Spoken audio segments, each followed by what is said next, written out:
ஓம் சக்தி. வேலூர் மாவட்டம் குடியாத்தம் தாலுக்கா அக்ரவாரம் கிராமத்தை சார்ந்த திவ்யா ராஜீவ்காந்தி தம்பதிகள் திருமணமாகி 10 ஆண்டு காலம் அவங்க இருந்த கடும் தவ வாழ்க்கைக்கு நம்ம சேலத்து மகமாய தேடி வந்து அமாவாசை அன்று கும்ப படையில் பிரசாதம் வாங்கி சாப்பிட்டு அதே மாதமே நம்ம சேலத்து மகமாய் மனமிறங்கி கருவை தக்க வச்சு அழகான ஆண் குழந்தை ஈண்டெடுத்து அம்மனுக்கு தேங்காய் பழம் பூமாலை பட்டு வஸ்திரம் வேண்டுதல் கடனாக சேர்த்துட்டு உங்க முன்னாடி சாட்சியா நின்றுட்டு இருக்காங்க. அதே போல குழந்தைக்கு துலாபாரத்தில் எடைக்கெட காணிக்கையும் அம்மாவுக்கு வழங்கிட்டு சாட்சியா நிக்கிறாங்க.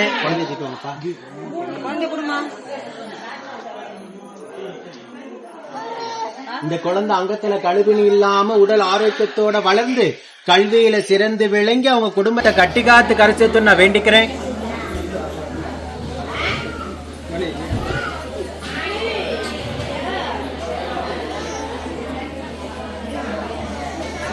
பத்து ஆண்டு காலம் இவங்க இருந்த கடும் தவ வாழ்க்கைக்கு உயிருள்ள வரைக்கும் மறக்க முடியாத பிள்ளை செல்வத்தை மழலை செல்வத்தை அதுவும் ஆண் வாரிசாக நம்ம சேலத்து மகமாய் அள்ளி கொடுத்திருக்காங்க.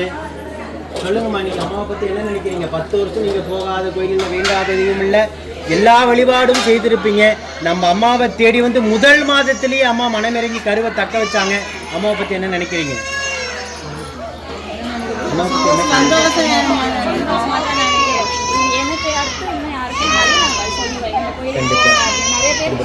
இப்போ 10 வருஷம் எவ்வளவோ ஏக்கத்தோட இருந்திருப்பீங்க. முதல் மாதமே மனமிறங்கி கரு தங்கினதுக்கு அப்புறம் அம்மாவை பத்தி என்ன நினைச்சீங்க?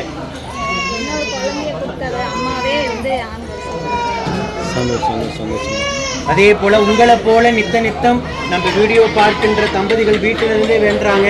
நம்ம கோயிலுக்கு வந்து கும்பப்பள்ளி சாப்பிட்ற அத்தனை பேர்த்துக்கு மழலை செல்வத்தை எங்களுக்கு மனமிறங்கி கொடுத்த மாதிரி எல்லாத்துக்கும் கொடுன்னு நீங்க வேண்டிக்கங்க. கண்டிப்பாக இவங்களை போல நித்தம் சாட்சியாக நிற்கின்ற 10 கோடி பெருமக்களை நீங்க கண்கூடாக பார்த்துட்டு இருக்கீங்க.